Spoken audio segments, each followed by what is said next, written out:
Simple future tense, ಸರಳ ಭವಿಷ್ಯತ್ ಕಾಲ. ನಾವು ಮುಂದೆ ನಡೆಯೋ ಕೆಲಸ, ಫ್ಯೂಚರ್ನಲ್ಲಿ ಆಗೋ ಪ್ಲಾನ್, ಐಡಿಯಾ, ಪ್ರಾಮಿಸ್, ಪ್ರೆಡಿಕ್ಷನ್ ಹೇಳೋದಕ್ಕೆ ಈ ಟೆನ್ಸ್ ಬಳಸ್ತೀವಿ.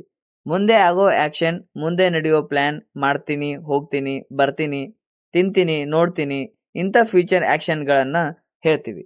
ನಾವು ಏನನ್ನಾದರೂ ಯೋಚಿಸ್ತಿದ್ದಾಗ ಮುಂದಿನ ಸಮಯದಲ್ಲಿ ಆಗಬಹುದಾದ ಕೆಲಸಗಳ ಬಗ್ಗೆ ಹೇಳೋದಕ್ಕೆ ಈ ಟೆನ್ಸ್ ಬಳಸುತ್ತೇವೆ. ಪಾಸಿಟಿವ್, ಇಲ್ಲಿ ಸಬ್ಜೆಕ್ಟ್ ನಂತರ ವಿಲ್ ಆರ್ ಶಾಲ್ ಬರುತ್ತದೆ. ವರ್ಬ್ ಬೇಸ್ ಫಾರ್ಮ್ ಅಂದ್ರೆ V1. I will go to school, she will call you, they will play the match. Negative, ಇಲ್ಲಿ ವಿಲ್ ಆರ್ ಶಾಲ್ ಜೊತೆಗೆ ನಾಟ್ ಬರುತ್ತದೆ. I will not go to school, he will not come today, they will not watch the movie. Interrogative ಅಂದ್ರೆ question ಕೇಳುವಾಗ helping verb first ಬರುತ್ತದೆ. Will you come tomorrow, will she help you, will they play today. Negative plus interrogative ಅಂದ್ರೆ negative question ಕೇಳುವಾಗ helping verb negative ಆಗಿರುತ್ತೆ. Won't you try again, won't he come back, won't they join us. Positive sentence ನಲ್ಲಿ ಎಲ್ಲಾ ಸಬ್ಜೆಕ್ಟ್ಗೂ ಒಂದೇ helping verb will ಬರುತ್ತದೆ. I will go. Negative sentence ನಲ್ಲಿ helping verb ಜೊತೆಗೆ ನಾಟ್ ಬರುತ್ತದೆ. I will not go. Question ಕೇಳುವಾಗ ಹೆಲ್ಪಿಂಗ್ ವರ್ಬ್ ಫಸ್ಟ್ ಬರುತ್ತದೆ. Will I go. Negative question ಕೇಳುವಾಗ ಹೆಲ್ಪಿಂಗ್ ವರ್ಬ್ ನೆಗೆಟಿವ್ ಆಗಿರಬೇಕು. Will not short form won't. Won't I go. I will go home. ನಾನು ಮನೆಗೆ ಹೋಗುವೆ. I will not go home. ನಾನು ಮನೆಗೆ ಹೋಗುವುದಿಲ್ಲ. Will I go home. ನಾನು ಮನೆಗೆ ಹೋಗುವೆನಾ. Won't I go home. ನಾನು ಮನೆಗೆ ಹೋಗುವುದಿಲ್ಲವಾ. ಅವಳು ಸ್ವಲ್ಪ ಸಮಯದ ನಂತರ ನಿನಗೆ ಸಂಪರ್ಕಿಸುತ್ತಾಳೆ. She will contact you after some time. ಅವರು ಸಂಜೆ 7 ಗಂಟೆಗೆ ಅಲ್ಲಿ ತಲುಪುತ್ತಾರೆ. They will reach there by 7 in the evening. ಅವನು ಇಂದು ರಾತ್ರಿ ತನ್ನ ಓದನ್ನು ಮುಗಿಸುತ್ತಾನೆ. He will complete he's studies tonight. ನಾನು ನಿನ್ನ ಕೆಲಸಕ್ಕೆ ಬೆಂಬಲ ಕೊಡುತ್ತೇನೆ. I will support you in your work. ನಾನು ಇವತ್ತು ಬರುವುದಿಲ್ಲ. I will not come today. ಅವಳು ತರಗತಿಗೆ ಹಾಜರಾಗುವುದಿಲ್ಲ.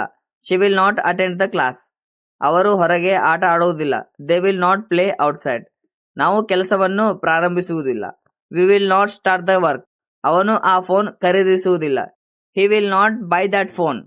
ನೀನು ಡೆಡ್ಲೈನ್ಗೂ ಮೊದಲು ಪ್ರಾಜೆಕ್ಟ್ ಮುಗಿಸುತ್ತೀಯಾ. Will you complete the project before the deadline. ಅವಳು ಆ ಕೆಲಸವನ್ನು ಒಬ್ಬಳೇ ನಿರ್ವಹಿಸಬಲ್ಲಳ. Will she be able to manage the work by herself. ಅವರು ರಾತ್ರಿ ಆಗುವ ಮೊದಲು ಹಳ್ಳಿಗೆ ತಲುಪುತ್ತಾರಾ. Will they reach the village before nightfall. ಇವತ್ತು ಎಲ್ಲವನ್ನೂ ಮುಗಿಸಲು ನಮಗೆ ಸಾಕಷ್ಟು ಸಮಯ ಇರುತ್ತಾ. Will we have enough time to finish everything today. Plan ಬದಲಾವಣೆ ಬಗ್ಗೆ ಅವನು ಎಲ್ಲರಿಗೂ ತಿಳಿಸುತ್ತಾನಾ. Will he inform everyone about the change in the plan. ನೀನು ಸಂಜೆ ಆಗೋದಕ್ಕೂ ಮುಂಚೆ ಕೆಲಸ ಮುಗಿಸುವುದಿಲ್ಲವಾ. Won't you finish the work before evening. ಅವಳು ಕಾರ್ಯಕ್ರಮದ ಬಗ್ಗೆ ತನ್ನ ಪೋಷಕರಿಗೆ ತಿಳಿಸುವುದಿಲ್ಲವಾ. Won't she inform her parents about the programme. ಅವರು ಇಂಟರ್ವ್ಯೂ ಸಮಯಕ್ಕೆ ಬರೋದಿಲ್ವಾ. Won't they arrive on the time for the interview. ತಪ್ಪನ್ನು ಸರಿಪಡಿಸಲು ನಮಗೆ ಇನ್ನೊಂದು ಅವಕಾಶ ಸಿಗೋದಿಲ್ವಾ. Won't we get another chance to correct the mistake.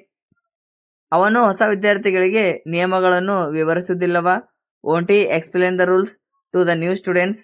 ಎಲ್ಲ ಸೆಂಟೆನ್ಸ್ಗಳನ್ನು ಚೆನ್ನಾಗಿ ನೋಟ್ಸ್ ಮಾಡ್ಕೊಳ್ಳಿ, ಪ್ರಾಕ್ಟೀಸ್ ಮಾಡಿ. ಆವಾಗ ನಿಮಗೆ ಅಂಡರ್ಸ್ಟ್ಯಾಂಡ್ ಆಗುತ್ತೆ. ಮತ್ತೆ ಸಿಂಪಲ್ ಪ್ರೆಸೆಂಟ್ ಟೆನ್ಸ್ ಇಂದ ಸೀರಿಯಲ್ ಆಗಿ ನೋಡ್ಕೊಂಡ್ ಬನ್ನಿ. ಈ ವಿಡಿಯೋ ಇಷ್ಟ ಆದರೆ ಲೈಕ್ ಮಾಡಿ, ಶೇರ್ ಮಾಡಿ, ಸಬ್ಸ್ಕ್ರೈಬ್ ಮಾಡಿ. Thanks for watching. See you in the next class.